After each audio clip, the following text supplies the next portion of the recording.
How is everybody doing? I hope everybody is doing wonderful. I hope you're doing all right. I hope everything is okay. Get your libations, get whatever you need, your chamomile, your lemongrass. Get some little lavender in your room. Somebody was telling me about lavender today. Get you a little lavender in your room. Get whatever you need to get you to wherever to get you to, you got to go through this thing. This was just what life is. You got to move through it, So just move through it in a happy and healthy way. Move through it in a happy and healthy way. I hope you all can hear me just fine. And make sure you hit that like button. If you're in here, make sure you hit that like button. Make sure you hit that like button. I'm doing pretty good. I can't complain. I cannot complain. Make sure you hit the like button. It don't cost you no monies. Ain't it wonderful? You can hit that like button. Hit that bell to make sure that you are getting notifications. Even if you have already hit the bell, go back and hit it again. Just slam that thing. Pow! Right? So make sure you're getting them again. Do that, and do that. If you have not subscribed to the channel, please hit the subscribe button, right? Please help out. If you want to donate, you can always, donate in the chat or $ Breaking Brown for the Cash App, donatebrown.com, whatever you want to do, you can do that. But hitting that like button don't cost you nothing. And it's 199 likes and 464 people. So hit that like button, please. Now, listen. People say, I always say this. You always say you're not going to take no whole lot of time, and then you take a whole lot of time. I'm not today because I want to have a discussion. And that's what the title is about. Replace the CBC, build our own party. Somebody told me the other day we was going to South America because they've been watching somebody who said that, we ain't from here anyway, or whatever the case may be. Let me get this off my screen. There we go. So, it's all rather bothersome and worrisome to me. But I think, and I would prefer not to be having this conversation, but I think because we have so many people saying so many different things, I think we have to have the conversation. We got a lot of people saying a lot of stuff, and they're saying contradicting stuff. And the other part about it, before I even get into what I'm talking about, get into the gristle of that thing, is that a lot of them are sloganeering. So what I mean by that, I'm fine with you saying, reparations for ADOS, or what I always said, we're done being the mule for the Democratic Party. I'm fine with that. That has to be met with some strategy. And let me I want to talk a little bit about what we're dealing with. And then I'm going to bring in the calls because I want to hear what you got to say. I want you to know this is because of you. I don't want to talk about this necessarily because I think I've already addressed a lot of it. But since it seems that this is coming up, and a lot of people are saying stuff that we have been saying, because this article came up and this person said, I saw it today, something that we've been saying is that the Democratic Party uses our votes to get in office and then does stuff for a whole bunch of other people. That's absolutely true. That is absolutely true. And I understand how you feel, because I feel the same way. I'm the one who's been saying that we got a lot of problems with the Democratic Party in terms of the party just don't respect us. And the people who are charged, CBC, all them people who are charged with saying we represent ADOS, we represent Black America, those people have just decided that they represent Nancy Pelosi, Chuck Schumer, Biden, Kamala, whoever. They have decided that that's who they represent. So yes, I agree. You see this up here. This is what they're gonna do for voting rights. Let me just say, fam, they're just fresh out of ideas. Let me bring this up a little bit bigger. They just don't know what to do. They just wiggling around. And so now they have what day we on? The 15th. That's tomorrow. The Voting Rights and Economic Justice Freedom Walk. I understand. Listen, this is a tired bunch right here. They gonna freedom. How is that gonna work with Joe Manchin? We want to talk about Democrats for a second. Just talk about why everybody's tired. I understand why you're tired. We voted for a whole party, and guess what happened? Guess what happened to our vote? Well, Apparently the party don't belong to us. The party that we voted for don't belong to us. It belongs to Joe Manchin. It belongs to Joe Biden. It don't belong to the people who put the Democrats in office. So let me just say, I have been making this case since Obama.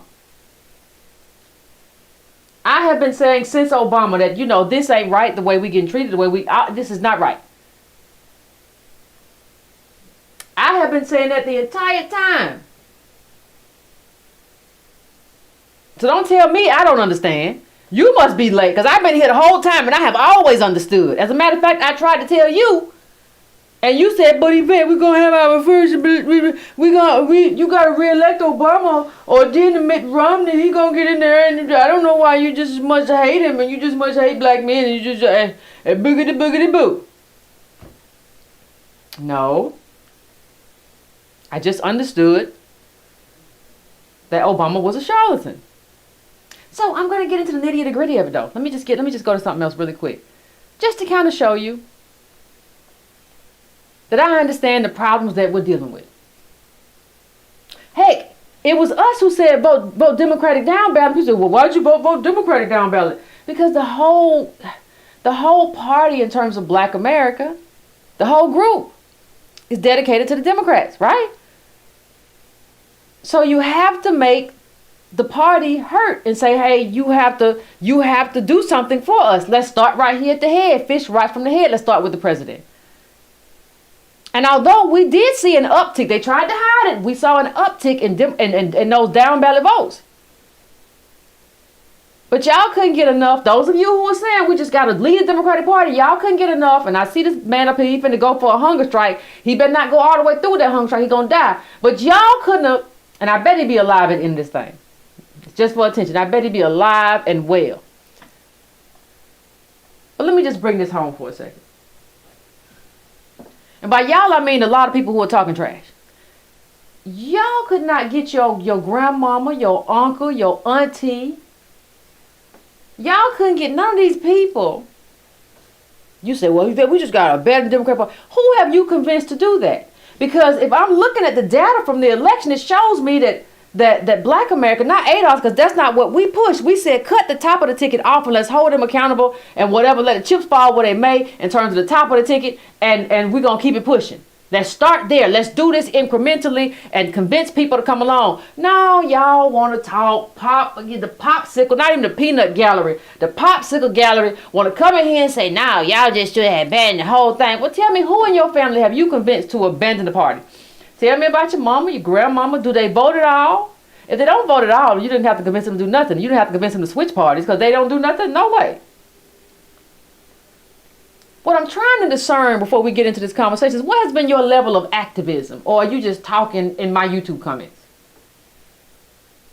Because if you want somebody to abandon a party, you have to have certain conversations with them about why they got to go and vote Republican. Because some of y'all have said that we got to go and vote Republican. I'm not even pushing back. I'm just trying to get to the crux of this thing. Because I'm tired of seeing it in my inbox. I'm tired of seeing it. And got some of y'all. That editor at Breaking Brown email is not there anymore. It's Yvette at YvetteCarnell.com. And if you didn't get it today, then you don't get it. Sucks. But I'm tired of seeing all this. Some of you have my personal email address, and we just should have. Somebody sent me a nasty email, and I deleted you from the newsletter email address. Just throw you in the trash. Gee, Yvette, we should have just been down with the Republicans. Okay, well, how many people did you convince to go Republican? And second of all, let me just get to something else. We should not play games with ourselves. And I'm going to go to, like I said, this is a conversation. I'm going to go to something else in a minute. But let me just talk a little bit before I go there about Latinos, because that's what people keep saying. Well, Latinos vote Republican, and yes, they make Democrats chase them. But part of the reason that they vote Republicans is because they are truly conservatives. A lot of them come from countries where they've had dictatorships. They believe in bootstrapping. They are truly Republicans. They are truly conservatives, and they are truly white people on the road to whiteness. I'm not saying what to do and not to do. I'm just trying to unpeel this layer. Don't put yourself in the boat of Latinos. That don't mean that we can't have a coordinated effort to hold this party accountable. But not enough of y'all even did anything with the top of the ticket. When I said, just don't vote for Biden. Can we just do that much? Can we just start there? Don't vote for Biden, don't vote for Trump. Can you just start there? Because if we don't vote for Biden, looks like you might fall. Can we start there? And y'all said no. Y'all said ski-wee, ski-wee. And black men too. Y'all was out there. I just don't want Trump.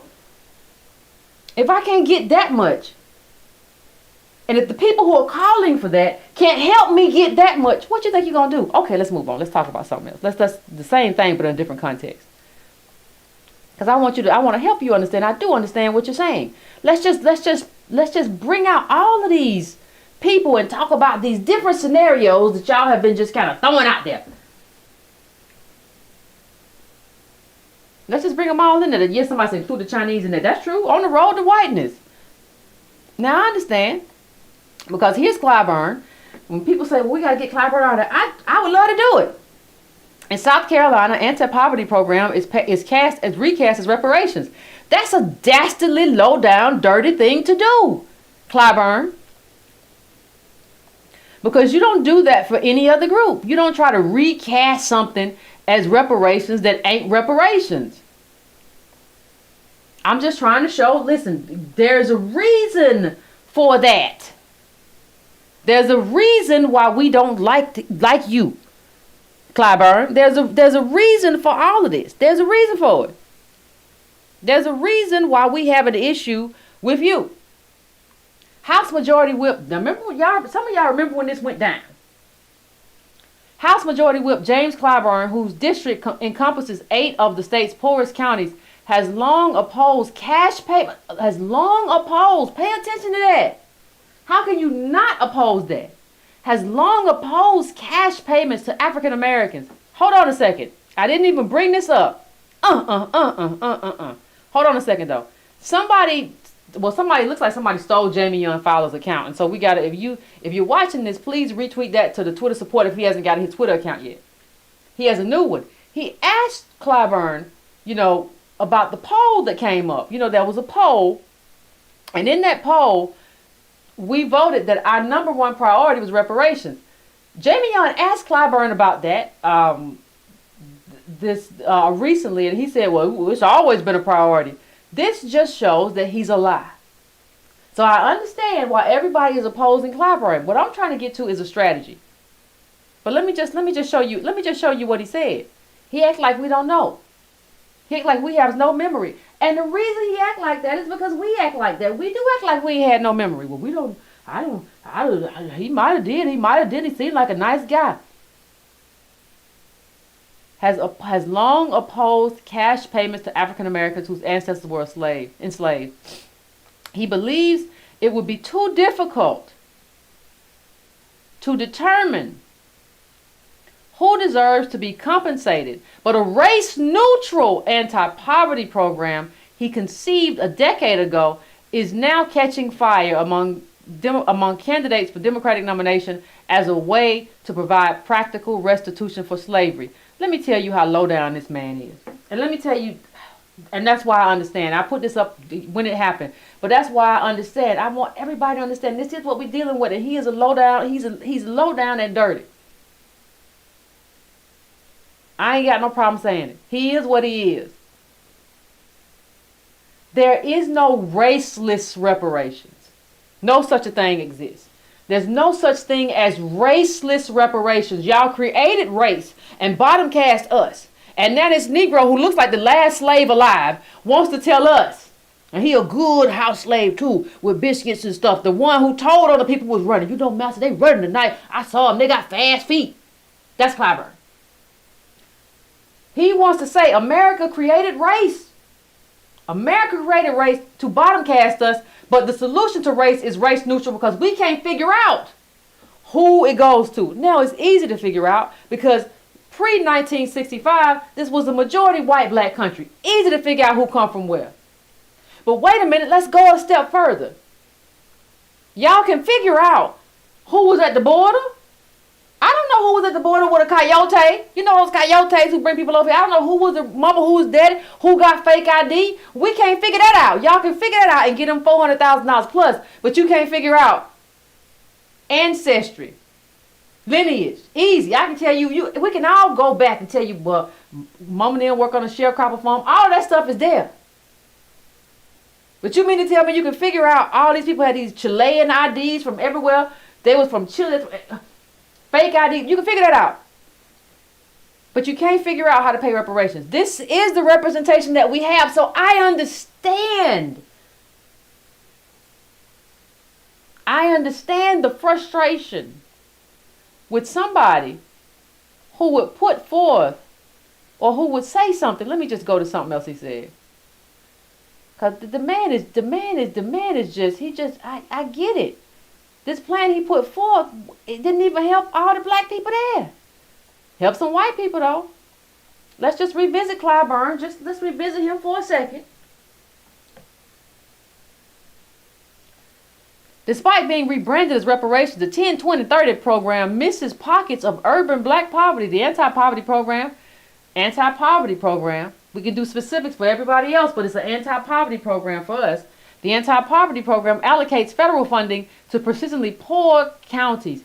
It was designated to be race neutral. But Democratic presidential hopefuls describe it as a form of reparations. You see how they play games and how they use Clyburn to come in there and play games. And we revisiting this. That's what they do. Well, Clyburn, we're not gonna get nobody reparations, but we're gonna really say this thing you doing is gonna catch fire. The same way the media is saying this Evanston thing is really reparations. They just hold up the Democratic elite. I understand. And here's what he said. Let's just revisit some of the things.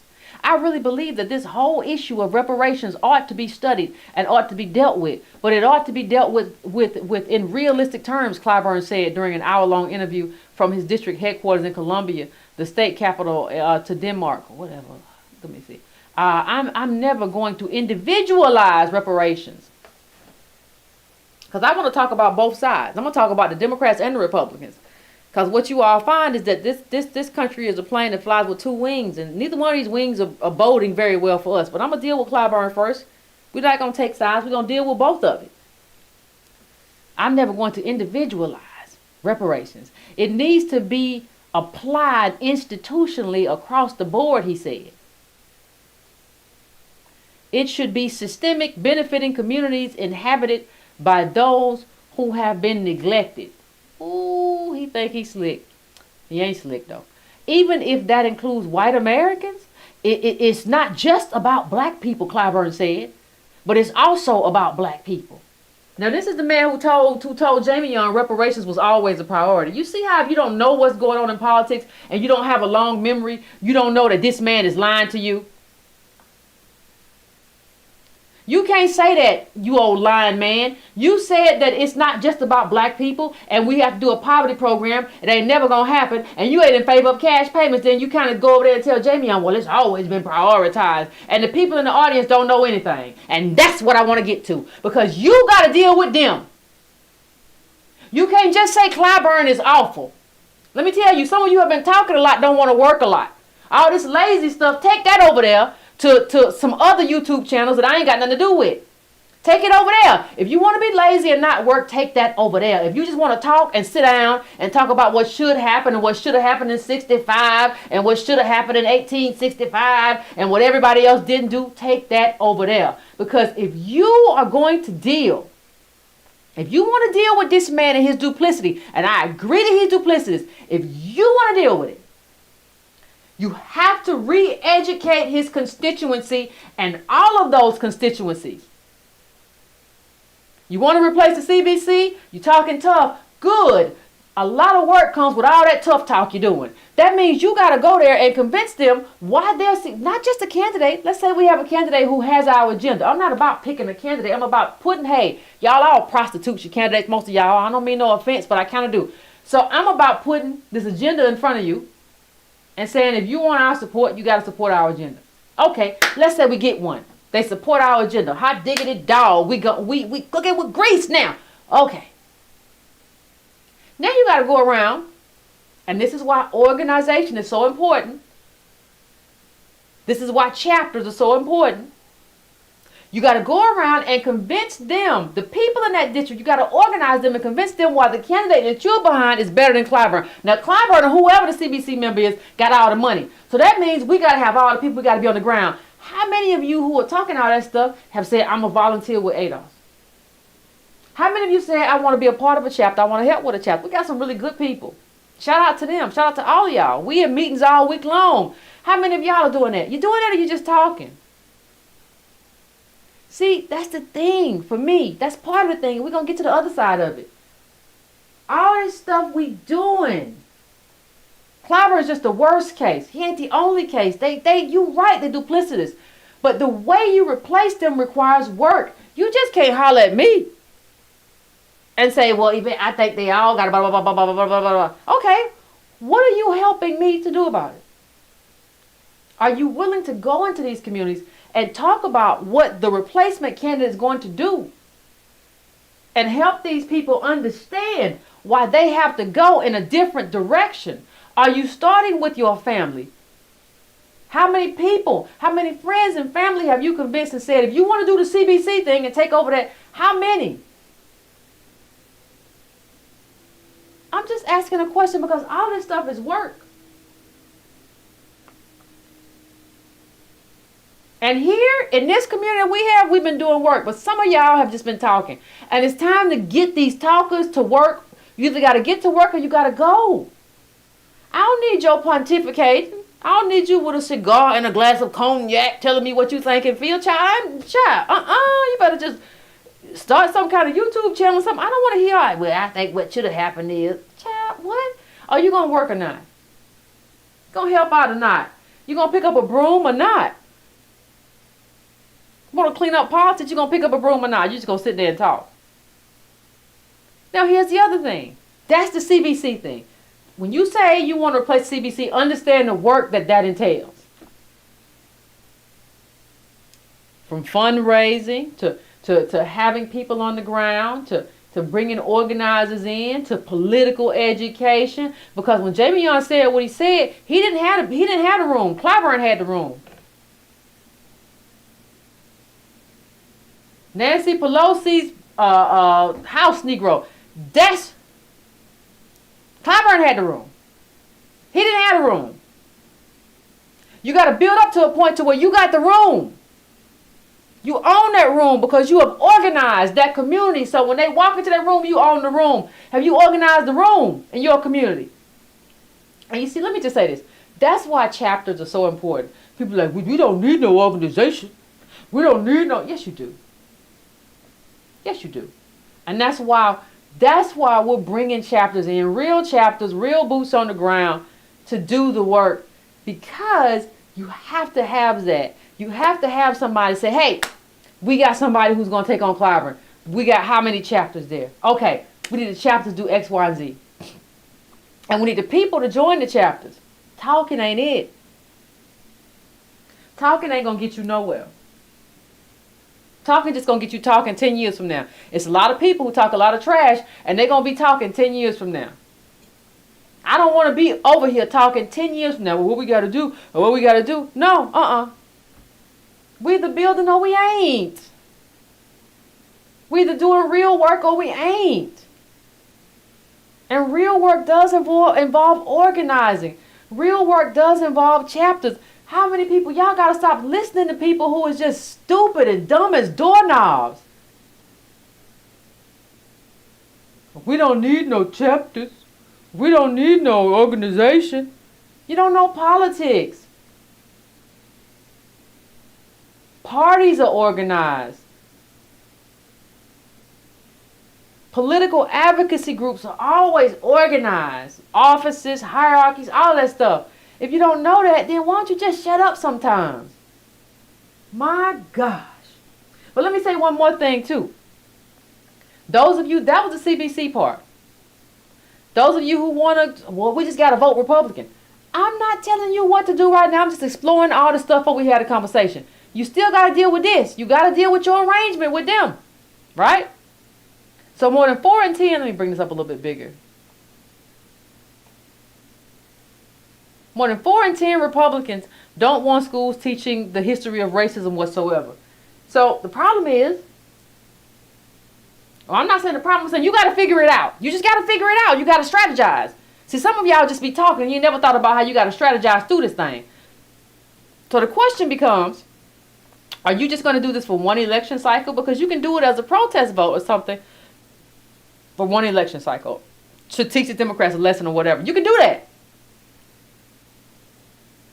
And you have to be prepared, though, for what comes with that. Whatever kind of cuts to the budget are going to happen. You got, if they go cut Social Security, you got to be able to take care of grandma. If grandma say they going to cut Social Security $150, well, you got to make it up.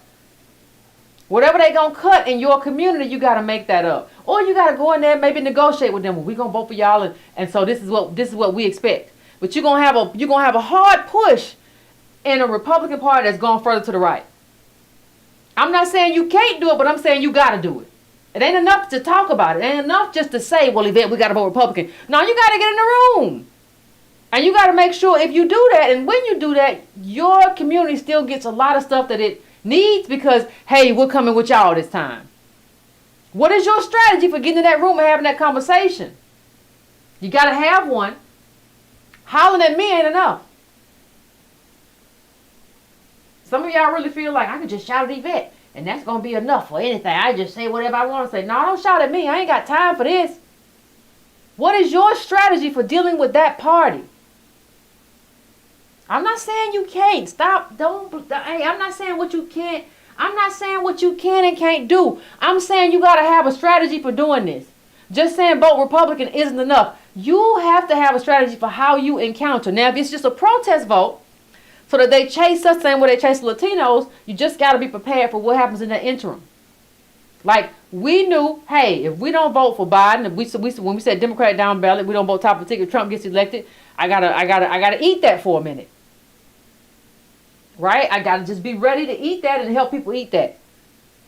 But at the same time, we're building a foundation, an organization. So we're building an apparatus to help our people do politics and do what we need to do. Are you doing that? Are you involved over here? No?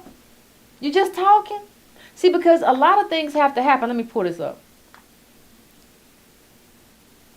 More than 4 in 10 Republicans are opposed to public schools teaching the history of racism, according to a new Monmouth University poll, while slim majority approved. Okay. Let's go to something else then. There's a huge gap in how Republicans and Democrats see discrimination. So on the left, we got the Karens and stuff. The left and the Democrats. What are you doing here anyway? Are you supposed to be in this neighborhood? On the right, they just overt. Get out of here. So we don't have like a natural home.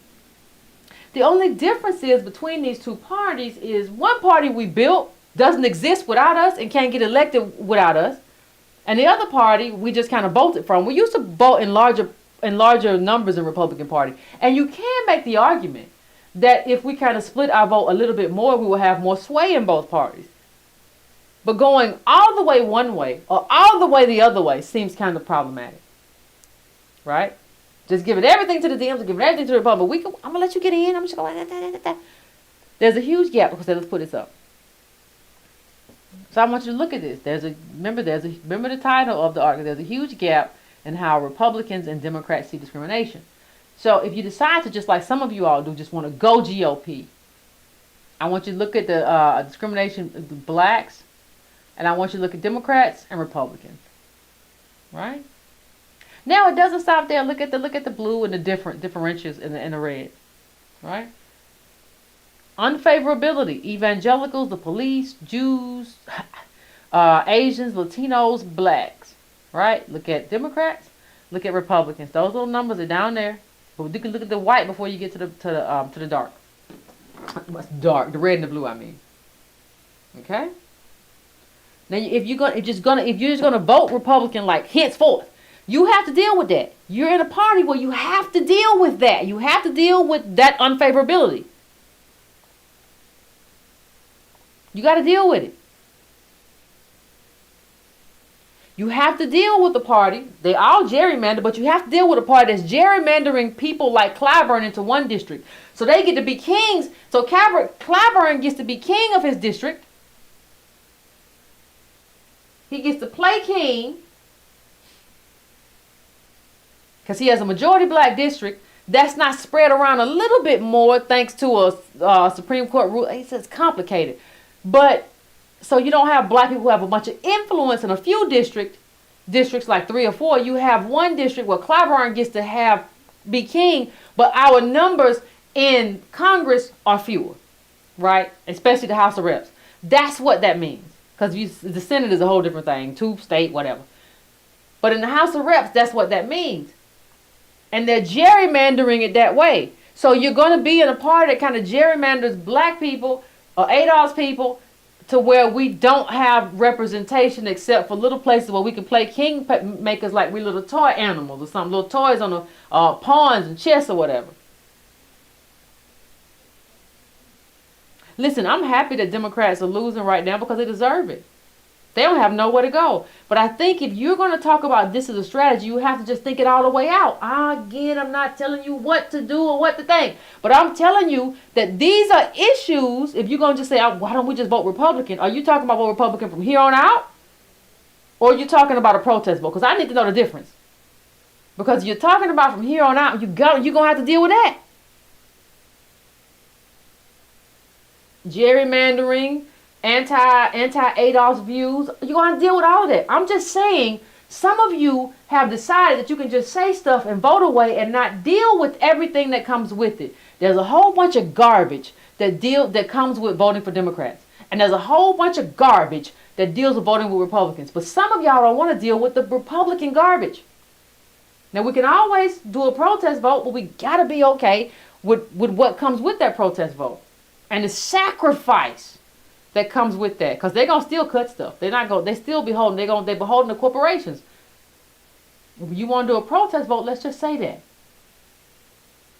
And button down the hatches, right? But I'm just saying it was hard enough getting people just to not vote top of the ticket. That's gonna be something. Because we said Democratic down ballot, and we still gave y'all all the Democrats on the bottom, and still not enough of y'all just said we're not doing the top. That's a lot. That tells me a lot about what the mindset is. You couldn't even do the top. You couldn't even not vote for Jim Crow Joe. I didn't even ask you to do the bottom. I just said do the top. And not enough of our people did that. That lets me know what the mindset is. So if you're going to do that, Green Party can't get on the ballot in a whole lot of states. I think that's I used to be on that page, so it's kind of a throwaway vote to me now. But if you're gonna be there, you're gonna have to do better than we did at convincing people. Are you out in the streets right now? What you doing? Where you at? What corner you on? I'm just saying, this stuff is work. It's not talk. We saw the direction that the Republican Party was going in 2012. Conservatives are Republicans most conservative they've been in 100 years. And that was in 2012. Let me tell you, Democrats are more globalist than they've been in 100 years. They don't even believe in borders no more. So you got one party over here that's ultra conservative and anti-ADOS. You got another party that's globalist and don't believe in borders and believes in replacing us with other labor. We have a problem. And that problem is solved with political advocacy. Not talk. Not talk.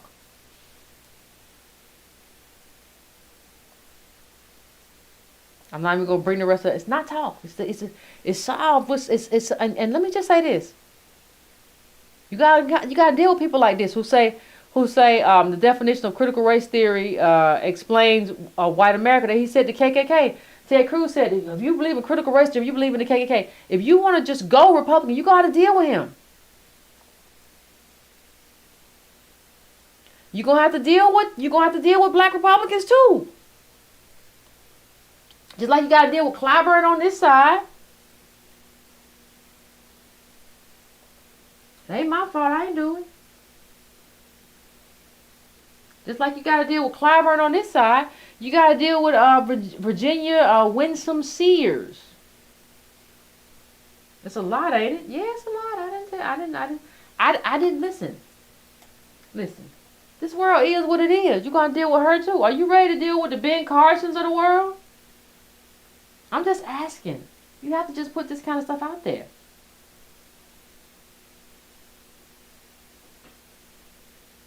I'm just asking. Are you ready? Because this is what she said. This is what she said. Oh, my internet just went out. Anyway, she said, this is what she said. Virginia Lieutenant Governor-elect Winsome Sears, the first black woman elected statewide office in Virginia's history, attributed her victory to voters being sick of seeing black and white people pitted against one another. Well, that's something, man. Now, y'all see, some of y'all will talk all day about, oh, they just a sellout. They just this, and then say, I want to vote Republican. Wait a minute, you're gonna run into some people that you know. She said they're tired of being, they're tired of the black against white and the Asian against the Latino. When was the Asians against the Latino? When did that happen? Because I ain't seen none of that. I'm so confused. Anybody want to tell me when that happened? Winsome said of those who voted for her a Fox News Sunday interview. They're tired of it. And they're tired of politicians who won't let the wounds of the past heal. Now, all I'm saying is you got to deal with that. Understand that if you go to the other side, I'm not telling you what to do, but you have some things that you're going to have to navigate. And don't play games with me and act like you don't. Well, if we had just voted to y'all wouldn't even vote down ballot enough. Hush. We didn't even have that. That should have been an easy thing, an easy start. Because you got to start somewhere. That should have been an easy start. Didn't happen though, right? Should have been an easy start. Yeah, you're right. We're going to start right there. That should have been an easy start. And people said, no, we just got to get Trump out of there. We can't not vote for top of the ticket. We can't. I'm a jumping bean. We can't. It's going to be fascism in America. The Nazis is going to come back. What? You said he's a Nazi? He's just a crazy man. He ain't know that. What? And I didn't say vote for him either. I said, no, Yvette. I don't know what you own. What you mean? I ain't own nothing. What you talking about? That's offensive to say something like that to somebody. I don't know what you own. I ain't on that. I ain't going to do that. I'm going to get Trump out of there. If I can't get you to vote down ballot, what can I get you to do? That's the question everybody's got to be asking. And lastly, I'll say this. Hold on a second. I don't know what's going on with my computer. Stuff just likes to act up. Lastly, I'll say this. You also got to deal with this. You want to talk about racial politics, you got to deal with this too. Do you agree with the guilty verdict in the trial of Derek Chauvin for George Floyd? 95% of Democrats say yes, 52% of Republicans agree. You also got to deal with this. Ladies and gentlemen, you have also got to deal with this. Amherst poll finds that half of Americans say the federal government definitely should not pay reparations to the descendants of slaves. Now look at who's there. Amherst, Mass. Nearly 2/3 of Americans and 90% of Republicans oppose the idea of providing reparations to the descendants of slaves, according to the results of the nationwide University of Massachusetts Amherst poll. You're gonna have to deal with it. How do you officially join an anti-reparations party? I just want to know. Somebody got to tell me. Did you think about that? Because you got to think about everything.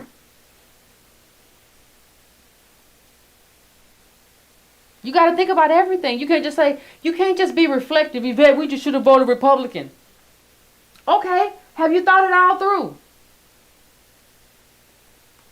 That's fine.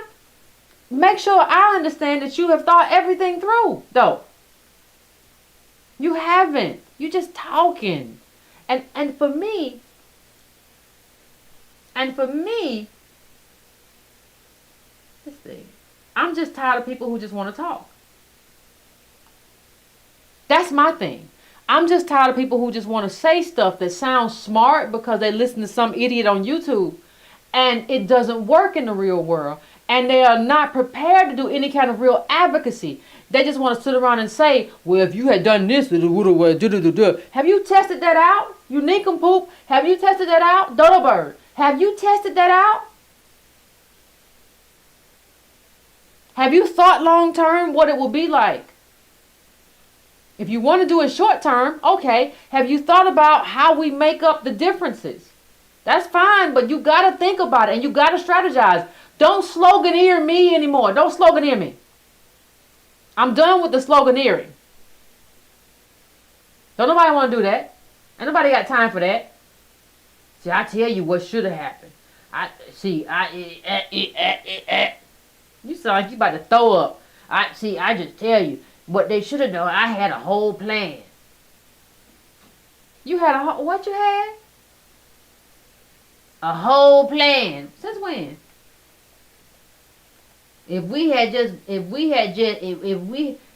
That's famous last words, boy. If we had just.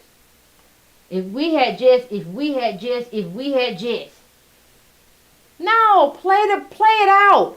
Let me tell you, if you don't do anything else in your life, and I'm going to say this and I'm going to the phone.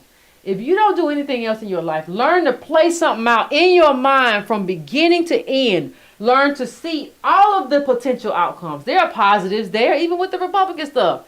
Democratic stuff too. And the negatives. And decide and weigh that stuff. Don't just throw some stuff at me because I'm going to throw it back at you and hit you dead in your forehead. Learn to weigh things. And I want to bring open the phones because I want to talk to people. And I want to listen to y'all. Some of y'all talk a lot in the comments. I want y'all to talk a lot now. Those of you who said we should just oust the CBC or vote Republican without a plan to hold the Republican Party accountable too, because we're trying now to find a plan to hold the Democratic Party accountable. And you haven't gotten a plan to hold the Republican Party accountable. And maybe your plan of holding the Republican Party accountable holding the Democratic Party accountable is voting Republican. Okay, we still have to have some kind of plan for that though, because there's some stuff that the Republicans, because of how they're led, they might do or not do. We have expectations. And they still might not meet those expectations because you still have to have a plan for it. You got to go over there. So I want you all to explain the plan to me or what your thoughts are when I go to break. Is that okay? Thank you. So give me a minute, fam. As usual, I'm going to go to break. And I want to hear what y'all got to say. So give me a couple seconds. I'll set it up and we'll have a conversation.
right. Looks like we got a lot of people who got a lot of stuff to say. Hold on a second. Hold on 1 second. Looks like we got a lot of people though. People got a lot of stuff.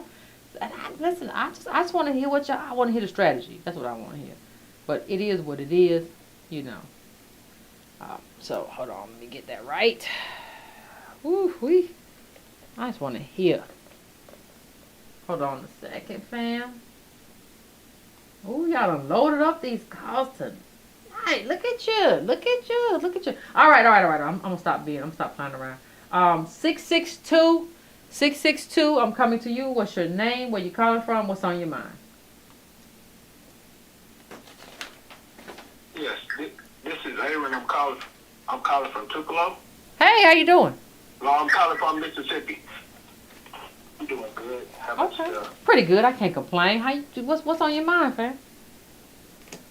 Okay, I want to start off with this quote from Lawrence O'Donnell, and this quote was actually in a documentary that came from Ralph Nader, where he was talking about that you can put this as something that you can refer to black folks, but he was like, you must be able to withhold your vote. Mm-hmm.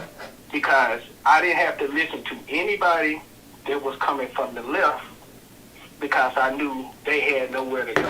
Uh-oh, hold on, fam. So if you... Go ahead.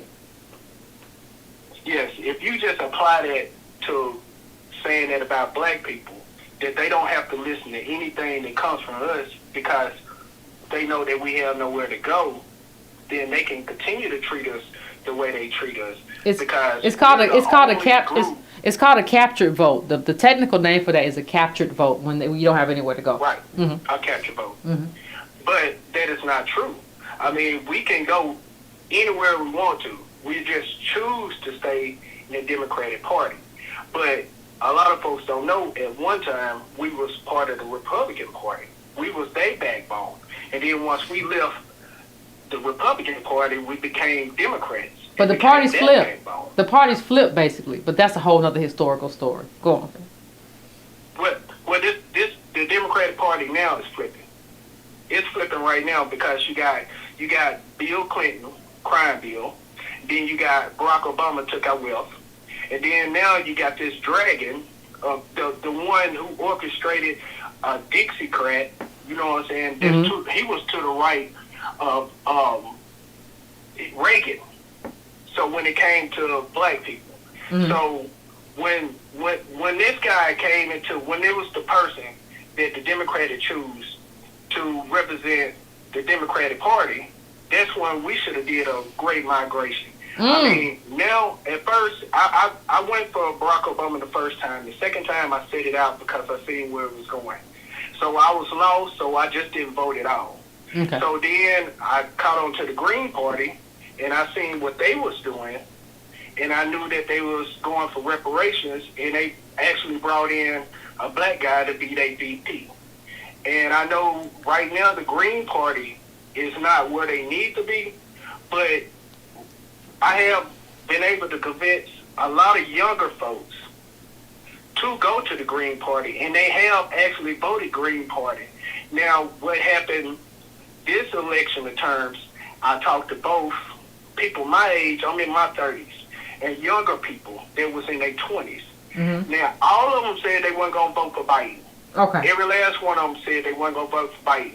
The very next day, when we went back into work, everybody that said they was just going to vote down ballot ended up voting for Biden. And those were the older people. And all the people that was in their 20s voted Green Party. So they actually stuck to their guns when the older people didn't. Yeah, they copped out. And they caved. They copped out. But and what killed me so bad, it was one guy who had went through the jail system that was caught up by Joe Biden, and he was talking about how he was, sentenced, and how that sentence was so, what I'm saying, it was so big on him that it was unnecessary, and he still voted for Biden. Still voted for him. He got caught up by Biden and still voted for him. Ain't that some stuff? Oh, wait. And it's really no sense to even, like, people my mom age, they're not going to do it. I mean, I was able to convince her to vote for Bernie through the primary, but Biden, she went straight for Biden. And I tried to get her to vote Green Party. She would not do it. At least she was honest enough to tell me that she didn't do it. She didn't lie and be like, yeah, baby, I voted Green Party. And you... She told you the truth. But see, it's every year, it's always something they use to fear us to going back into the Democratic Party. But Malcolm X, what he say? He said that they would show you the wolf so you can run to the fox. The only thing different this time, they showed us the wolf and we ran back into a bigger wolf.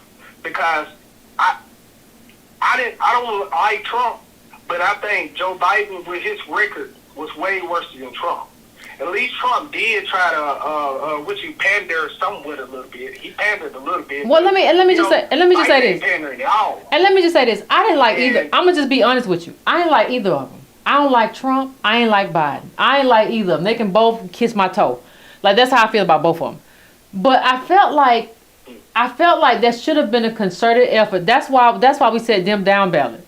There should have been a concerted effort to say, like, neither one of y'all deserves our vote. And so we're not gonna we're not gonna cast a vote at the top of the ticket. Now, I don't know how a Democrat survives us not putting it at the top of the ticket. And what that means is that we flex our muscle and say, see, you lost because of us, Joe Biden. And so the next Democrat who runs for president says, I have to deal with these Negroes because these Negroes are loosey-goosey. And if I don't give them what they want, they are willing to go and vote for sheriff and prosecutor or whatever else, but they're not gonna cast a vote for me. That's what that was supposed to mean. And not enough of us, just like you just expressed, decided that we were gonna carry through with it. But go on, family, unless you finish. I'm sorry. Okay, can I give you a little pushback on that? Go ahead. Always. I'm always here for it. I'm here for it. When you say, like, okay, let's go down ballot, but if you look at California, you look at New York, and you look at, I won't get you in trouble, but if you look at the mandates, the things right now, they'll try to make it seem like it's Trump Republican, you know what I'm saying, backwoods thing, but in New York, the most people that's not is black people. So those mandates... That's not what? You said, hold on, wait. I didn't understand what you said. You said most people that's not is black people. Most people that's not what? Well, I didn't want to say it on TV. Oh, you meant what? What you mean? Show. You can say it. What you mean? What you say? Don't say no cuss word. What you saying? No, the jab or the shot. Oh, okay. That's not vaccinated, you mean? So, you know what I'm saying? That is hurting those communities, that people that work and, you know, but here's what I say. Fam. Let me just say. Doing the same thing. Let me just say this. Hold on. Let me say this. New York and California are huge outliers in terms of, like, they're almost like their own countries in terms of liberalism and stuff like that. I don't think they're representative of America as a whole. Like, where I live in the South, and ain't no mandate ever really been here for anything. Like, I've never gone somewhere and seen people majoritively wearing masks, let alone anything else. And that's what a majority of ADOS are. So I think, and I told people along the line, I said, listen, if you're in your community and you see a Republican or Democratic, a libertarian dog catcher or commission that you like and you have researched them, then go for it, right? But, like, the majority of us live in districts that are Democratic for the most part. Now, if you live somewhere that's not that, you have to make that decision. I said that. I said, if you live somewhere that's not that, you have to make the decision that is best for you. And I told people that. But I just think that New York and California are such outliers in terms of America that, they're not the Midwest, they're not Detroit, they're not Atlanta, they're not Alabama, they're not Mississippi, they're not, it's just so much that they ain't. Like, I don't think they are reflective enough. Go ahead, fam. Can I say this? Sure. Okay, well, I moved back to Mississippi. Okay. So, like, in Mississippi, I used to watch the, politics on PBS. Mm-hmm. And one thing that used to make me so mad that the Democrats and the Republicans, the Democrat will always say that we agree on more than we disagree. Now, the city that I live in is a Democratic city. Okay. And the mayor was a Democratic mayor. But it still didn't stop him for doing gentrification. Mm-hmm. It still didn't stop him from when we got ready to vote that he put roadblocks in the black areas where that he knew that he would get the worst results. So even down ballot, you know, you still have that because the Democratic Party is moving to the right. You know what I'm saying? You do. Some people don't believe that, but we're moving. No, they've been moving to the right. They've been moving to the right since Clinton. They've been moving to the right since Clinton.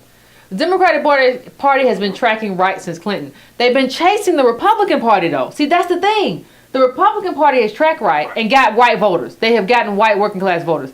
And the answer the Democratic Party has had is that we're going to chase you to the right and try to get those white voters too. Everybody's chasing the white voter and the people of color conservative voter now. So the question becomes, where do we fit into all this? That's the question. Especially since we don't fit in. We don't fit in with the Democratic Party. Asking for an agenda in the Democratic Party is going to lead to the graveyard because they're not going to listen to us. As long as my mother's generation is still around, we still going to be a captured party. Well, let me. We are a captured party. We are not going to be listened to. But let me ask you this: that donkey that they got that's kicking. That's our face that is kicking it. I agree. You don't see the elephant kicking I agree. But let me just say this: what is our future in the Republican Party? I'm not saying that we have. I'm not. I agree that we've been taking advantage. I think we should build up another party, at least to that 5%. You know what I'm saying? And then we can get their attention. Because even just saying that we'll do down ballot, even in California, you even had people that came in to go vote, and they say, "What you doing? You already on voting." So you know what I'm saying? Even if you did do down ballot, can you really say that, you know what I'm saying, they ain't filling the block for you? But that's maybe, you know, that's going too far. But I think that you should at least let them know that you're willing to look outside of that party, not the Republican Party, because that makes no sense. But let me just say this. I think, but if you just try to, you know, do something. Yeah. But I think what you have to be willing to do first, and this is why it was Democratic down ballot. That was just a start. What you have to be willing to do first is say, I ain't voting for Joe Biden. Like Jim Crow Joe. Like if we can't get our people, and it wasn't just the old people. I understand the old people led the charge. But if we can't get young people and Gen Xers who, I'm a Gen Xer, I'm in my 40s, we middle-aged. If we can't get us to say no to Jim Crow Joe, how are we gonna get us to start a party? Like if I can't, that's the bare minimum. That's a start. That's what people who are dodo bird, not you fam, but other people didn't understand. This is a start.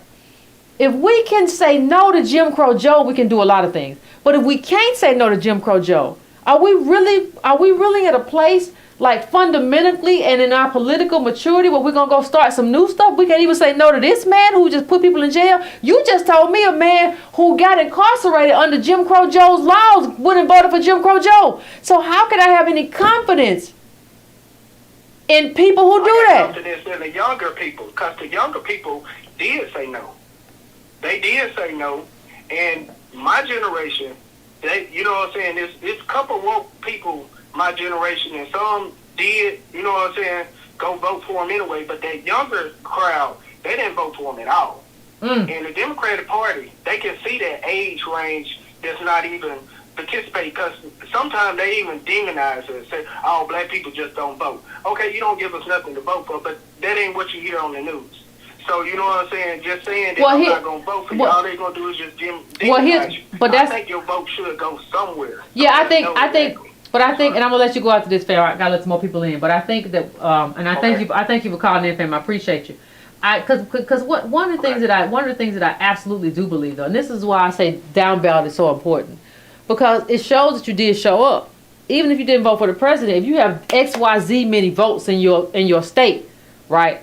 For judge, dog catcher, this addendum, this amendment, and you write in or whatever the top of the ticket, or you don't, or you vote down ballot, it shows like, man, we did the numbers and we had this many people vote for XYZ, congressperson, all this kind of stuff, but they didn't vote for president.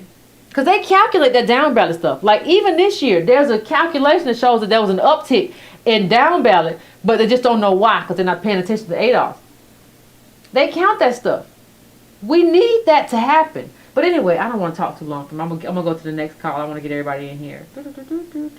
312, I'm coming to you. 312, what's your name? Where you calling from? What's on your mind?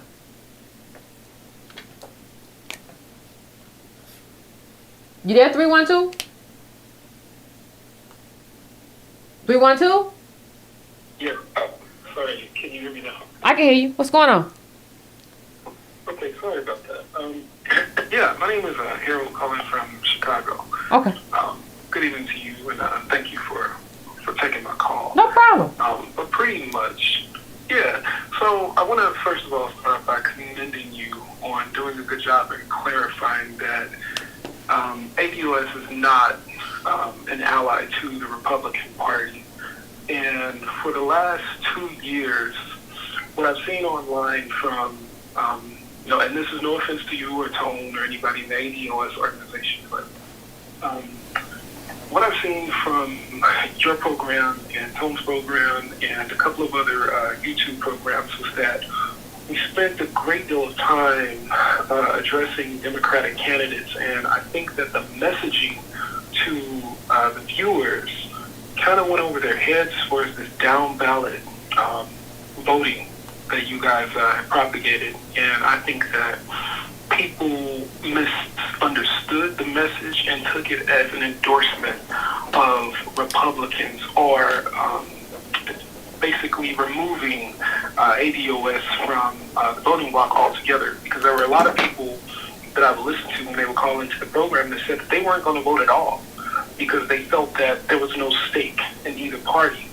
And locally, that's very destructive because what you have happening is, as you stated, you have these Republicans that get into office locally that are completely anti-black agenda altogether. Mm-hmm. And it's due to the fact that there's a depression among younger black voters, whereas they need to be fully socialized into the voting bloc. They should not be kept from voting. If you understand what I'm trying to say. Mm-hmm. Yeah, and I think so, go ahead, fam. I'm sorry. No, go ahead. No, I just think it's problematic because what happens is I'm not beholden to any party. I'm beholden to an agenda, right? And I think we all have to be agenda driven. To the extent that any party decides that they are going to, or any candidate decides they're going to support our agenda, I'm there, right? And I think people, instead of focusing on that and how can we get different candidates locally and nationally to support our agenda, that should be our focus, as opposed to, well, I'm going to hop here and jump here. Ain't nobody jumping out of fish grease into the frying pan. We have to have an agenda and then have a strategy around that agenda. And we have too many people that don't want to engage in the strategy, that want to engage in the hollering and sloganeering, but don't want to do the work of the strategy. And I think that's a problem. Yeah, no, I agree with you. I'm fully supportive of the black agenda locally and nationally, but if we're being realistic, you're going to have to play politics. And even based on the conversation with the last gentleman that called in, he was advocating for a third party, but it's like that's not... If we're being realistic, you're not going to be able to pull votes, or at least enough votes, away from the Republican and Democratic voting bloc for an individual ADOS agenda. That's just not realistic. So you're going to have to push the ones that you have. And as you and him were explaining how the window is shifting to the right, you got to push that window to the left. I actually think you guys have been doing that over the last few years, but you got to keep doing that as opposed to trying to branch off and radicalize like the black vote, because we won't be able to advance that way. Well, I think one of the things that happens is that there's absolutely no reason, given our importance in the Democratic Party, that we haven't been able to hold that party accountable. None. Except for the fact that we have just chosen that, we have just said that we're not going to. Everybody else does it. We are the foundation of that party. That's always been my thing. Like, if you build a party, why you got to go build another party? Like, I should just tell you, okay, you know what? You want to play games with me? You want to play games? I can play games too. I cannot vote for you this election. Now, that don't mean I don't show up and vote. It just means this candidate that Clyburn negotiated Joe Biden winning South Carolina, and they all negotiated all these people dropping out so that Biden could win. I can tell you, you know what? That's not democracy to me. and I'm not voting for him. That doesn't mean I never vote for another Democrat. It means that I send the Democrats a message that if you play with me, I'm gonna play with you. And I don't think we have been willing to send Democrats a message. In my mind, before you leave the party, you got to be like, hey, I cost you the presidency. Now let me see what you're gonna do. Oh, chess move. Here's my chess move. I'm costing you the White House. Now what you gonna do? I just haven't seen us be willing to like really make Democrats fail at least one time and see what you're gonna do now. You don't have enough Latinos. You don't have enough white people. Go ahead, fam. Yeah, no, I mean, I understand that. I totally understand that strategy. But like I said, that for whatever reason, it doesn't translate well into the audience that's not really familiar with what you're describing. Because you're saying down ballot, but people will take that, and especially if you do an entire program that's dedicated to like breaking down. But I think why the party in general is. Let me just interrupt you, fam. Let me just interrupt you real quick. I think it translates fine. I just think there are people who have decided that, yeah, I hear you, Yvette. I'm gonna do what I want to do, and I'm gonna tell you why you're wrong, right? I think there are more people who are black people and ADOS people who are conservative minded, right? Than who kind of let on to it. Yeah. And I think we need everybody to start getting honest about their ideology. And I'm not hating on them. I'm not gonna say, oh, you bad because you. No, I'm just saying I think we have to get honest about what we believe. And that should probably be at some type of summit or something. Based on ideology. Like most of us don't, because we are conservative people, but most of us don't actually vote based on that. Yeah, well, if it's on the ballot, if it's something like gay marriage, yeah, we're going to reject it because of our values.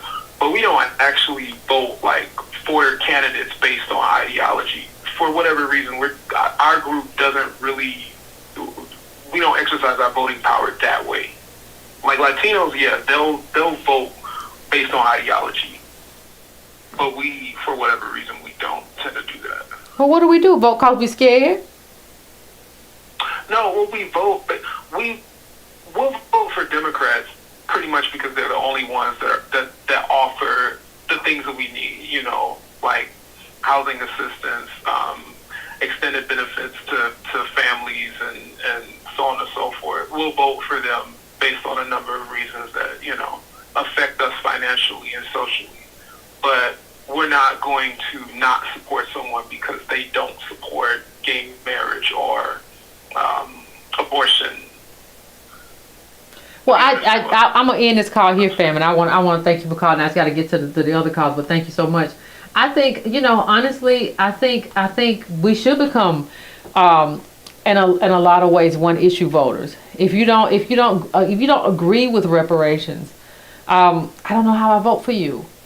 You know, we have a transformative black agenda too, but if you can't say, yes, I agree that this should happen, I don't know what I do with you as a candidate. If you know, especially if you voted for, you know, you voted for, with Obama, for Jewish reparations, you voted for Guam reparations, but you're now telling me, yeah, but you Negroes, I don't know what I do with that. I don't know what I do with you. So I'm just going to go to my next call. I am going to 267. What's your name? Where you calling from? What's on your mind? Hello? Hey, 267, what's going on? Oh, hey. My name is Gail. I'm calling from Philadelphia, Pennsylvania. Hey, what's going on? Oh, yeah. I was calling because I was just going to... All of this stuff that I'm about to say, I learned from a combination of watching your show, even back when you did the show with Irony and, you know, Tone Talks, basically. Everybody has to look at the political landscape, like in your local area. So you can't say that everybody's going to be doing the exact same thing. And like I said, this is all stuff that you and Tone, you know, have said. Then you have to evaluate there if you're going to be able to do Democrat down ballot, if you're going to have to do something like split the vote to force the Democrats to notice you. And then you have to build up, like, to federal politics. So it's going to start city, state, and federal. You have to do it that way. And, you know, you got to just look at the candidates. Then I would suggest, like, everybody over this Indigenous People Day / Thanksgiving break, like, try to start these conversations again with your family, because my family is like dang near sick of me, and I give no cares. Me and my 17-year-old son, I drafted him into this. Oh, you just yelling about this stuff. Whenever I want to talk politics, for some reason, that's yelling now. I don't care, because I keep telling them there's no future for us, our kids, or our grandkids. And it has to start at some point. We know we can't move the mountain overnight, but y'all don't even want to start. So we're having those conversations, and I won a couple of them over, but there's still the pushback. But the message is getting spread. Like, we're having a big family meeting, and some other relatives want to hear and come to hear what craziness I'm going to say about us pushing for a black agenda and reparations.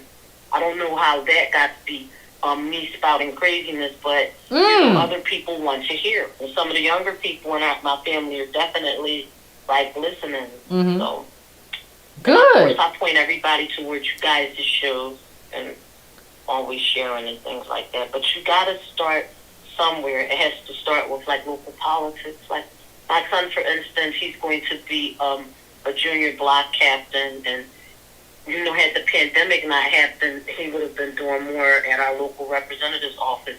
He's just trying to get his foot in the door, and I would encourage other people to do the same thing. Trying to do some stuff with Project Takeover with our local NAACP. But if you know anything about Philly politics, you're in tone.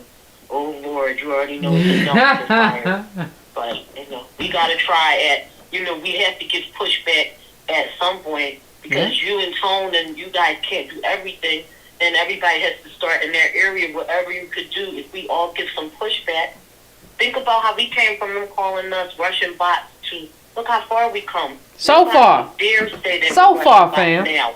No one dare say that. They just be lying and lying. They get caught up in their lies, don't they? Boy, you get caught up in that lie. Yeah, Russian bots. Caught up, tripped up. But thank you, fam, and I appreciate it. I think you made a good point, though. Everybody got to start it. It's got to start somewhere, and there's no better place for you to, if you're gonna do this politics, there's no better place for you to practice than at the house. So I want to thank you, fam, for calling in. I appreciate you. Thank you so much. Oh, you're welcome. Got to practice Keep doing this what thing. you guys do. Bye. I will absolutely. Thank you, fam. And yeah, that Philly politics. I was talking today to somebody about the time I was in Philly to speak about something. I don't remember. It was just like, that's a different kind of place. I just tell you that. That's all I'm going to say about that. 404, what's your name? Where you calling from? What's on your mind? Hey, my name is Gerrymandering. Good to meet you, Yvette. Hey, good to meet you too. How you doing? Good to meet you. Listen, I'm going to be quite brief. I won't hold you. I'm actually from Chicago and the Indianapolis area, and I'm here in Georgia. I think you're in Georgia as well. Okay. And we're both Generation X's. I think I want you on board with this idea that I'm working on, so I'm asking for your email. I used to practice law, and I came down here specifically because I'm pushing this idea. It actually answers most of what you were talking about. Where do we start? We start with ourselves, the black families. We start with our friends. We're always active. It all starts with us. So I was wondering if I can get your name, get your email. I want to send you something. Well, let me just say this, Yvette. When I think about a lot of my friends who are from, say, Nigeria or from Somalia or Ethiopia, right? And I inquire with them. I say, what is your culture? They can articulate with specificity what their culture is. Now, let me ask you that. What is Black American culture articulated with specificity? We can't do it.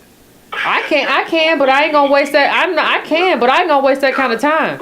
I'm not gonna spend that kind of time, but I can absolutely tell you. I can give you the names and places and people and aspects of culture. Everything from science to food to music. I can articulate the culture. Hell, there's no part of American culture that's not tied to Black American culture. Yes. I would love to hear it. You're kind of cutting out. I don't know. No, I'm just saying that, like, I don't have enough time. Like, we are the culture. We are the culture. Rock and roll, country music. There's no part of this culture. Food. There's no science. You want to talk about science. You want to talk about mathematics. There's no part of this culture that's not like pegged into our culture. I will have to teach a class. Now I have time for a class. That's all. I agree. But we can't sum it it up like in one sentence where I can pick the hot side, just one sentence to sum it up. And that's because Sum it up. Sum it up in one sentence from somewhere else. Sum it up. 5, 4, 3, 2, 1, go. Who? Sum it up in one sentence for another I'm culture. sorry, you're breaking up. No, I said sum it up in one. I'm not breaking up. Sum it up in one sentence for another culture. No, I know my phone must be breaking up something. No. I'm just saying. Give me the elevator speech for another culture. What they say? We do good basmati rice. What they say? Generally what they do is they talk about their history, the traditions as a culture. You see, they talk about their history because they've had their language, they've had their values pretty much intact. And people talk about, a lot of these people, black people come to America do better than black people. Oh, you can't compare the two. Black people in America, we've had our culture ripped from us. We basically have been trying to fit into another person's culture, and we just never fit, period, in the story. Child, let me tell you something. All right, family. You have a good one. I announced my email at the beginning of the broadcast. So you have a good one. And chop. Let me just say this. Our culture ain't been ripped from us. It ain't. If you live here, listen, I have had white people tell me how wonderful, black American culture. And did you know y'all did this? Did we do what? What you said? What we said? You said what we did? I didn't even know that one. And did you know that you all are responsible for this kind of sound? And did you know? Oh my God, I love the jazz. And did you know that you all were the first one to experiment with this? Yes, science. Did you know there is no aspect of who we are culturally as Americans, first of all, not just as ADOS, that we didn't influence? We are the culture, sweetheart. We are the culture. When you talk about, the reason I can't just say what it is because I will have to start talking about American culture. I will have to start talking about our influence throughout the culture. You ain't got that kind of time. It's not a line. It's not one line about what we didn't lose no culture, child. We came here and built the whole thing for a long time. So no, Anyway, let me go to my next call. I am going to 504. 504. What's your name? Where you calling from? What's on your mind? Thank you, Yvette. This is Terry Simon calling from New Orleans, Louisiana. I got two persons I want to make two comments. But before I get into the comments, every time I used to go to like meetings or poetry sets, I was always hearing about with black people, we gotta come together, we gotta do this, we gotta do that. But it was like hardly, it was mainly emotional, and somewhat gospel, but it was really never too much solutions to what's going on. The words of ADOS need to get out. You turn to Telemundo. They get their messages out. The Hispanics, Telemundo, Univision. The thing is with this program we have, or anything dealing with Medicaid or whatever, you gotta get the message out by having media, by getting the word out. Because not too many black people know about ADOS. But let me interrupt you right there, fam. Let me interrupt you right there. The Telecom Act got black media out of there, and if you don't know it, look up the Telecom Act. They got black media out of there intentionally because they knew that what we were doing in terms of black media, because we'd always we'd always had black media. They knew that what we were doing in terms of black media was problematic because they needed to control us. So, and our politicians allowed it, right? They got our media out of here with legislation. So I just want to put that out there. And you were right. We need it. And I just want to put out there how it got out of here and who got it out of here. Go ahead, fam. I'm sorry. You just told me something I was wondering all these years.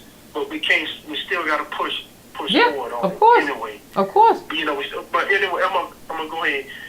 I'm proud of our Ethiopian brothers and sisters in Trends. Their voice was heard in Virginia. They said they was going to do something, and they did it. The thing is this, the African Americans do have leverage. And just like you say with that media platform and Telecom, how they got rid of some black news organizations, the reason they did that was basically to put us in a pen and to make just certain type of noises come our way, certain type of information come our way, where you can never think outside the box. Now, situation in Africa, the Ethiopians, Nigerians, they know what's going on. They do have a sense of a geopolitical sense of what's going on. They're working with the Chinese with the Belt and Road Initiative. I don't want to be say the same thing like 1,000 other people said before me. Like we need to come up with a plan. I've been hearing this for the past 40 years. I'm 44. The thing is, we got to have discipline. We got to implement something. We got to get the message out. We got to become like Jimmy Dore, but not like Jimmy Dore, but get the message out. Have a big, like, people can go to and just talk. Conservatives, libertarians, Green Party people, your socialist people, your Democrat people, you know, things of that nature. If not, what's in there, Clyburn and Nancy Pelosi and them, they're always going to have power over the black people who vote. You know what I'm saying? And the best thing for us to be is floaters. Well, we vote for our best interests at heart, whether it's Republicans or Democrats, until something else come along that's beneficial to us, then we switch to a third party or whatever. But thing is this, we got to come up with something. I swear to you, if I win some money, I'm going to try to create a media platform we can get people like you on, other people out there, I forgot, what is it, Claude Anderson, and other people that can talk about and not just empowerment, but just how to make capital, how to make wealth, and how to get trades back into the urban cities again. At one time, they had trade schools like auto mechanics, diesel mechanics, welding, and things of that nature. And also, this is my opinion. You know, I'm pushing for 802. This is my opinion. I think we get more leverage if we start working with the Nigerians and the Ethiopians. Of course, they have their own plans, just like everybody else. But we start working with them. Maybe throughout time we can create a voting bloc with them. Because as you can see what happened in Ethiopia, how the Ethiopian government was fighting to grid terrorists off. The Ethiopians in the United States got upset because the U.S. started putting sanctions on Ethiopia, so they voted in a Republican, even though they're not Republican. We got to send a message to the DNC and the GOP. Look, if you want our vote, give us what we want. But if not, it's going to be year after year talking about we got to do this, we got to do that. We got to create something. You're doing it already, Cornell. You're doing it already. You got a YouTube channel. We need something much better, much bigger. We might have to start having a fundraising thing. I appreciate it. I gotta let you go because I get a media platform. You have a good day, fam. I can't. You do that. You talking too long. Everybody gotta learn to cut themselves off too. You got other people in the line. Oh, he said, hey, I don't even know, fam. I got no words for this. Don't be saying no. What I'm gonna say? Like, what does people think? Like, oh gosh. You be in your own country, people say you got to get together with other people. Well, he said that same thing Joe Biden said. Well, y'all just got to get together with the Latinos and stop being so Negro. Did I stutter? That's what he said. That's what Joe Biden said, dog. Woo-wee. All right. Let's get it together. Step myself away. Okay. Let me see. Next caller, I am going to... I'm going to 347. 347, what's your name? Where you calling from? What's on your mind? Hey, Yvette, this is Sherry. I spoke to you one time before. Hey, how you doing? I am from New York. I was just listening to the other caller. This is an ADOS problem. It requires an ADOS solution. We need to fix this problem. Now, my idea is this. I talk about this ADOS things with everybody all the time. I started a thing of emailing 5 to 10 people, like within my group, and I just try to spread the message. I believe if everybody else does that is ADOS, you can push the message through, right? Mm-hmm. And it doesn't require a lot of money. Conversations don't require a lot of money. It does require time, and it does require diligence. I don't know if another group would feel like they have anything to gain by really partnering with us. They have their own thing that they're doing, and that's just fine. Allies are terrific. I don't have a problem with that. but this is something that we need to deal with. I think the problem is we're feeling a little too weak, like we can't get it done. And I'm not sure where that's coming from. That's a psychological thing. But I believe that we can get it done. I do believe that if we do not get what we want from the Democratic Party, we have got to make them lose. They got to hurt. And we're going to hurt a little bit in the process. But we can hurt a little bit now, or we can hurt a whole lot later. And that's the choice that we have to face. I think a lot of us are like, but I don't want to hurt. You know what I mean? And I think that's the problem. Or I don't want to do the work, or this might happen. I agree. Yeah, it might. And then it might not. So I think the problem is like we have to just decide to be steadfast and do it ourselves. Again, allies are terrific. Share the message. I talk about this all the time with my sister. She's a Republican, long story. And with my family, with my mom, with my nephew, with everybody all the time. We go to lunch at least once or twice a week. Mm-hmm. And that is just a topic of conversation all the time. And it has to be, because I don't think we have too many more election cycles where we can get this done. I agree with that. I don't want to take up any more of your time, but that's... No, I agree with that. We gotta, I agree with that. That's a great point to end on, Colin. I want to thank you for that. I think we can end there, because I don't think we got too many more election cycles either to keep playing this game. Either you learn to do politics in a complex way, in a complex manner, or you just don't get to do politics no more. That's just it. So I'm going to 214. What's your name? Where you calling from? What's on your mind? How you doing? I'm Ty out of California. Hey. I just got a quick. How you doing? I've got a quick question regarding the chapters. I'm in like a rural area. A lot of white people. It's small. It's Republican. It's underdeveloped. But I was interested in starting a chapter or getting involved, and I just want to know: is that something that is there even a point? Like, is there another way to volunteer? You know, considering where I live. Well, a chapter is 5 people, so if you don't have 4 other people there who can start a chapter with you, you won't be able to start a chapter. But there are other ways that you can assist, and there are other things that we do that you may be able to, be of some assistance to. But I don't know if you don't have 4 other people there. I mean, I think a chapter is good on a lot of places, but you would need 5 people forms a chapter. So you would need more people than just you. But I think there are ways that we can talk about you helping that don't necessarily involve being in a chapter, right? Because even when people went to the Supreme Court or whatever, all that kind of stuff, they weren't necessarily from there. So there are always going to be things that we need to do that don't involve like a chapter. If that answers your question, there are other call to action. That answers my question. But now I have one more. Do y'all have some type of literature that I can read regarding what starting the chapter would entail, what the expectations would be? That's coming out. That should be here late winter, early spring. So we just did a survey to get a sense of people who were in areas who wanted to start a chapter, right? And when we do the rollout, all of that bylaw stuff, for lack of a better word, I know that's jargon.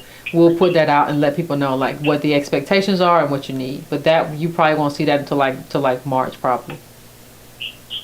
Okay, I'll be on the lookout for it. Everybody get ready to. It'll probably be up at adolphfoundation.org when it comes out. So just note that down too. I will do that. Thank you. No problem. Thank you. I'm going to probably my last call of the night. So please make it right.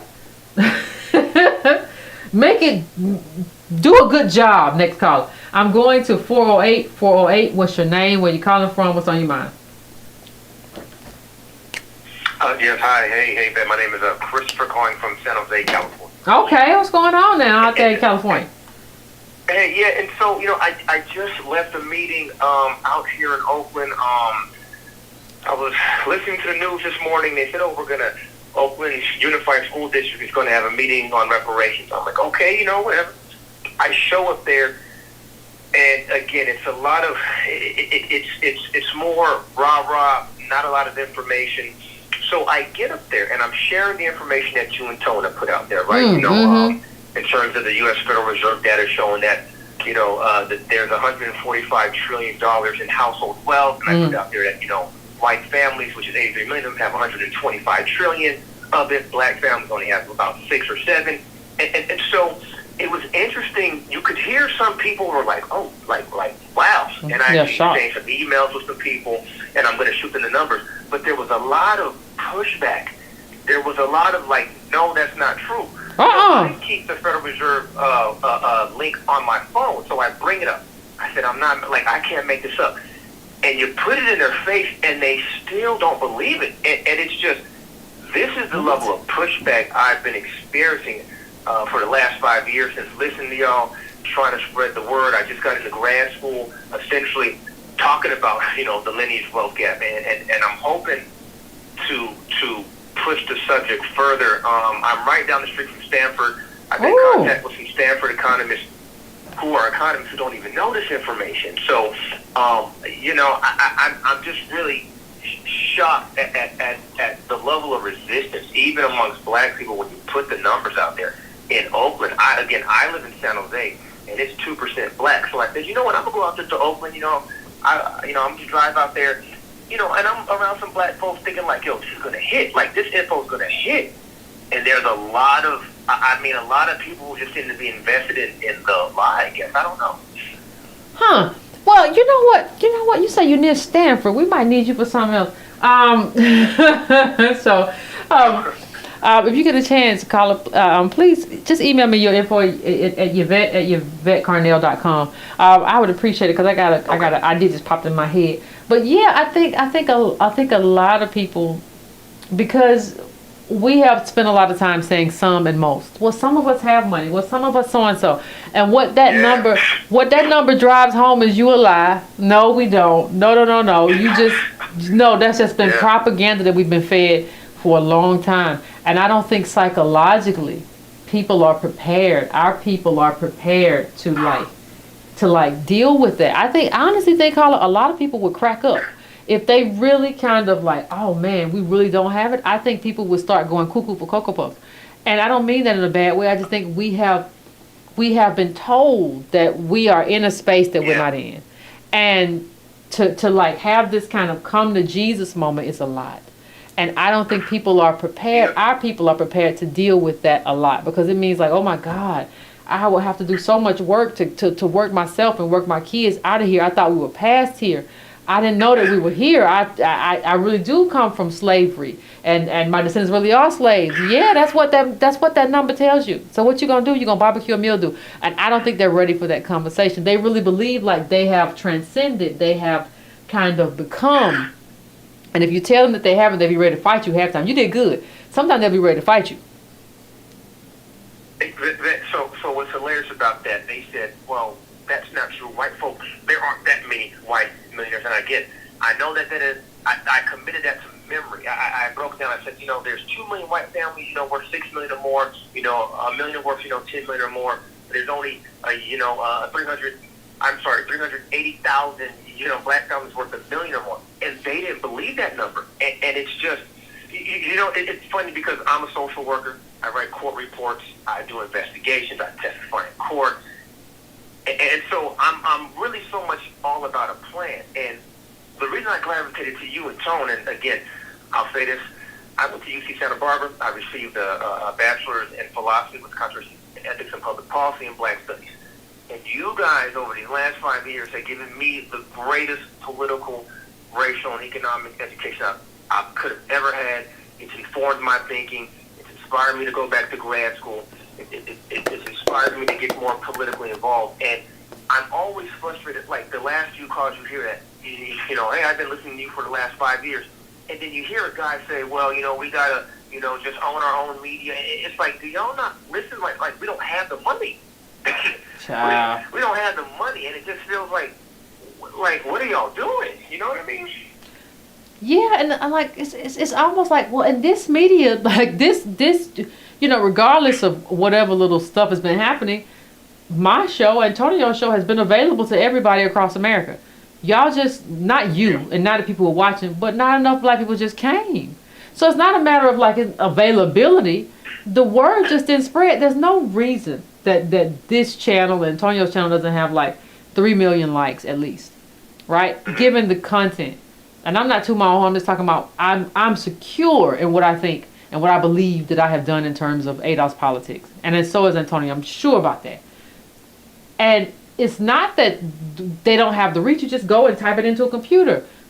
There's not enough interest. There's not enough political culture. There's not enough understanding of what we've done wrong. Yeah. And so it's not just about the media not being there. It's here. YouTube is everywhere, right? That's the benefit of being here. Is that everybody you can type in YouTube, go to YouTube, type in my name, type in Antonio's name. It's right there. That's the benefit. And if you don't do it, that's not about accessibility. I believe we need black media. I believe we need ADOS media. I'm not saying that to say we don't. I absolutely believe that. And I absolutely believe the telecom app destroyed that. But you can still type in my name and you can have the conversation and have the community that exists here. You don't do it though. You type in some other BS or whatever. You either watch reality TV, you watch sports, but you're not interested in politics. So that we can't do upliftment. And I don't think people want to face that. Face like, listen, this is really detrimental. Our refusal to do politics or pay real attention to the political process is a problem. And I don't think people really, really realize it. Like, listen, this is dysfunctional. We live in an advanced society, in a very complex society. You can't live in this society and just decide you're going to ignore politics and expect a good outcome. And I don't think enough of our people understand. Listen, I can connect the problems that you're having right now to what you didn't do politically 10, 15, 20, 5 years ago. I could collect those. Just because they're far apart don't mean I can't connect it, right? So you know, I'm sorry, and I just want to make just 2 more quick points.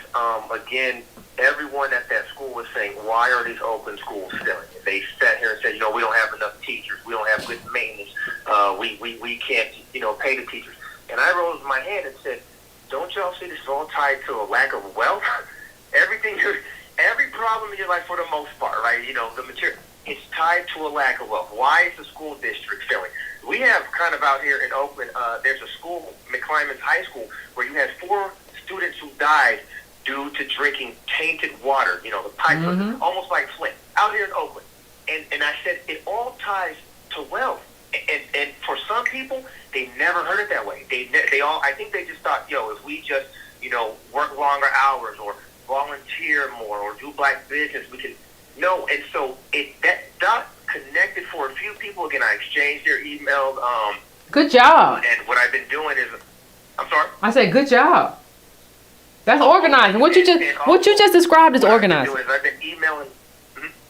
I said what you just described is organizing. That's what you described doing. When you collect those emails and that's organizing. Sorry.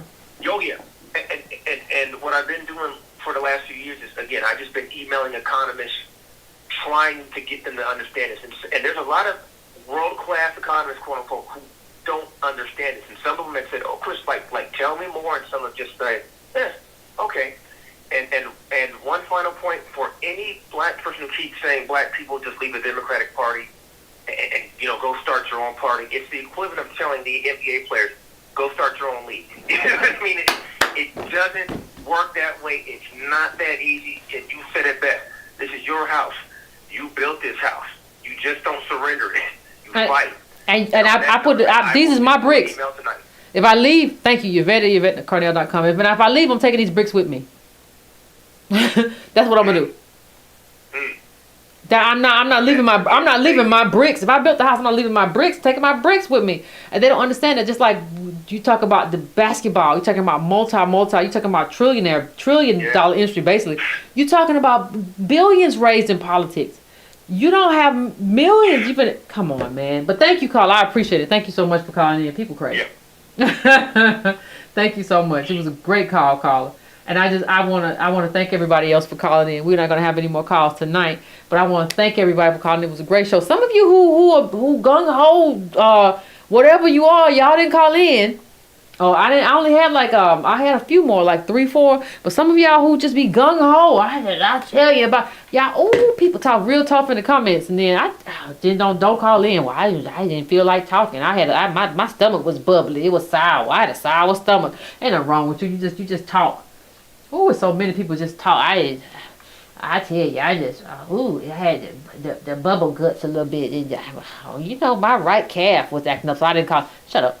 You didn't want to call in because you don't want to really get into what you be talking about when you be in the comments or when you message people. So anyway, fam, please hit that like button before you go. If you are in here and you have not hit the like button, please hit the like button for me. Like you're cutting off the light in a room. We're finna leave. Cut it off. Bye, y'all. So I appreciate it if you do that. Appreciate if you hit that bell for me. If you want to donate, $ Breaking Brown, you can do that. Or donatebrown.com, all of that good stuff. You can do all of that. But if you hit that like button, it costs you absolutely no money. And it helps the channel. Free helps the channel. And hit that bell and subscribe. If you enjoyed what you saw tonight and you were here, please subscribe to the channel. If you got timed out or blocked, you should subscribe anyway. You ain't going to be talking no more. You can just look. Anyway, appreciate you, fam. It's been an interesting show, though. I appreciate the callers. Some callers said some really interesting things. So I appreciate all of that. But I'm going to keep it easy breezy, fam. Finish your libations. Do what you have to do. Don't forget, those of you who are, I'm going to be doing, I'll give you information on that on Wednesday, though. A speech on Thursday. But I'll give you information on Wednesday. So remind me. All right, fam. Keep it easy breezy. And I will talk to you all. See you all next time. Don't bother nobody. Don't let nobody bother you.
Bye.